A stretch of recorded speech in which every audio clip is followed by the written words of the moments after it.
वैसे तो कहते हैं मजनू को लैला का कुत्ता भी प्यारा, पर यहाँ थोड़ा उल्टा है, लैला को मजनू का कुत्ता भी प्यारा। जर्मनी ने इजराइल को बड़ा वाला धोखा दे दिया है। आप थोड़ा सोचने लगेंगे क्योंकि जर्मनी ने हाल फिलहाल में इजराइल को सपोर्ट करा था, बिल्कुल सही, पर अब जर्मनी कुछ और कह रहा है। और जर्मनी का अचानक से हृदय परिवर्तन क्यों हो गया? तो वहीं दूसरी तरफ आखिरकार ईरान ने भारत के साथ रिश्तों को खत्म ही कर लिया, भारत के 400 मिलियन डॉलर को डुबो दिया। तो सबसे बड़ी खबर, चीन आया भारत के समर्थन में। इसके अलावा बहुत कुछ, आइए जानते हैं इन खबरों को विस्तार से। देखो, पर्सिया नाम का एक देश था, उस देश में पारसी समुदाय के लोग रहते थे। फिर धीरे धीरे यहाँ पे मंगोलों और मुस्लिम समुदाय का जमावड़ा होने लगा। इन्होंने शरण लिया पर्सिया में। पारसी लोग बड़े ही सीधे साधे थे, उन्होंने इनको शरण दी, लेकिन धीरे धीरे ये अपनी संख्या बढ़ाते चले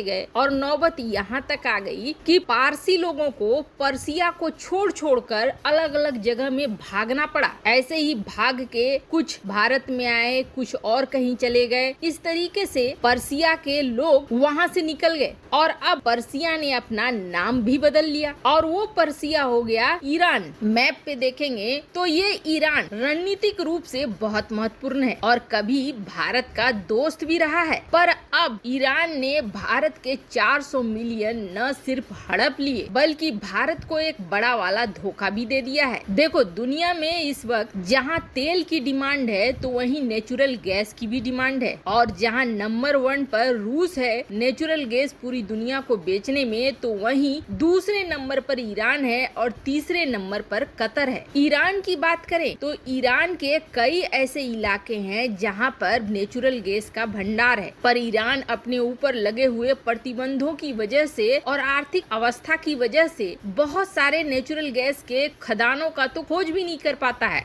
फरजाद ए, फरजाद बी और ये पूरा पर्सियन इलाका माना जाता है कि नेचुरल गैस से भरा हुआ है। भारत और ईरान के रिश्ते जब शुरू में अच्छे थे, तब भारत ने ये निर्णय लिया कि इस जगह पे भारत की जो कंपनी है ONGC और भी कई कंपनियां ये मिलकर यहाँ पर खोज करेंगी नेचुरल गैस का, और जब वो मिल जाएगा तो ईरान सरकार के साथ मिलकर कुछ ऐसी डील फाइनल कर लेंगी जिससे कि प्रॉफिट हो। इसके लिए ईरान से भारत ने बात भी करी और ईरान ने उसके लिए हामी भी भर दिया। अब यहाँ पर कंपनियों ने अपना डेरा डंडा डालना शुरू कर दिया और ढूंढना शुरू कर दिया, और भारत की किस्मत कहें कि फरजाद बी में नेचुरल गैस का भंडार मिल गया। के बाद भंडार मिलने के साथ ही ईरान की रणनीति चेंज हो गई थी, लेकिन ईरान ने इस चीज को खुलेआम नहीं कहा। जब नेचुरल गैस भंडार मिल चुका, तब तक भारत के 400 मिलियन इस पूरे इलाके में लग चुके थे, पर अब ईरान के मन में आ गया खोट और ईरान ने धीरे धीरे इस प्रोजेक्ट से भारत को बाहर निकालने की सोचना शुरू कर दिया। जब भारत ईरान से दोबारा पहुंचा कि चलो अब तो नेचुरल गैस मिल गया है, अब हम आपस में ऐसी कोई डील कर लेते हैं जिससे आपको भी फायदा हो, हमें भी फायदा हो, तब ईरान ने टालना शुरू कर दिया। भारत कोई भी प्रपोजल लेकर जाए, ईरान उसे रिजेक्ट कर दे। भारत ने बिलियन डॉलर के निवेश का भी बात कही तो भी ईरान ने उसे रिजेक्ट कर दिया, क्योंकि अब तो ईरान को बना बनाया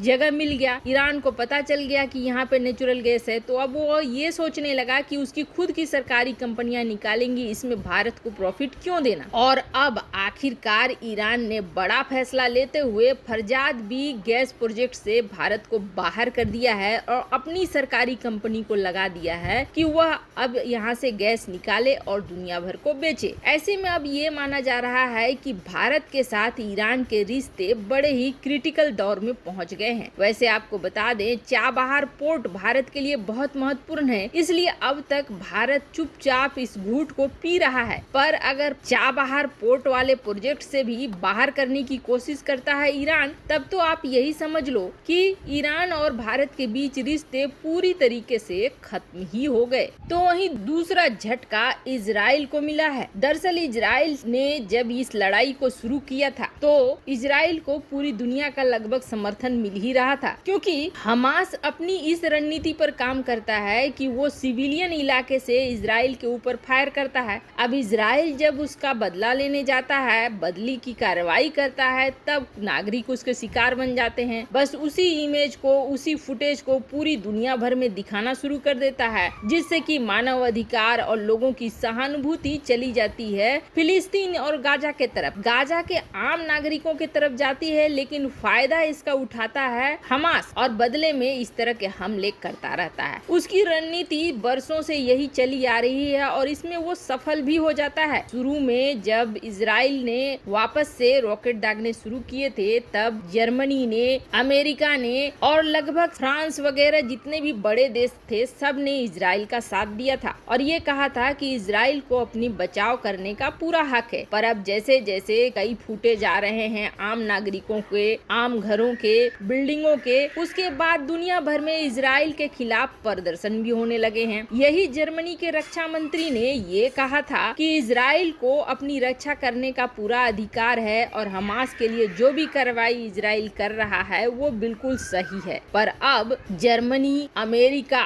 ये सारे देश इजराइल पर दबाव बना रहे हैं कि अब सीज फायर हो जाना चाहिए, अब रुक जाना चाहिए। दरअसल जर्मनी ने एक बड़ा ऐलान करते हुए ये कह दिया है कि गाजा के लोगों के लिए $40 मिलियन की मदद देगा जर्मनी। अब इस $40 मिलियन को लेकर हमास वापस से उसी रॉकेट को बनाएगा और वो इजराइल के ऊपर छोड़ेगा। इसका सीधा मतलब तो यही हो गया कि हमास को मदद मिल रही है। तो वहीं जर्मनी अब ये प्रेशर बना रहा है इजराइल के ऊपर कि इस युद्ध को रोक दो, इस सीज फायर कर दो, अब बस यहाँ शांति होनी चाहिए। अब अचानक से जर्मनी में ऐसा हृदय परिवर्तन कहाँ से हुआ है तो आप जान लें, जर्मनी के अंदर फिलिस्तीन को लेकर एक बड़ा प्रोटेस्ट हो रहा है और ये प्रोटेस्ट की वजह से ही जर्मनी अब ये दिखा रहा है हम इजराइल के खिलाफ हैं। वैसे वहीं दूसरी तरफ आखिरकार ऐसे तो चीन भारत के साथ किसी भी मुद्दे में समर्थन वाले मोड में नहीं रहता है, पर अभी चीन अपनी इमेज को सुधारने के लिए कुछ भी करने को तैयार है। पूरी दुनिया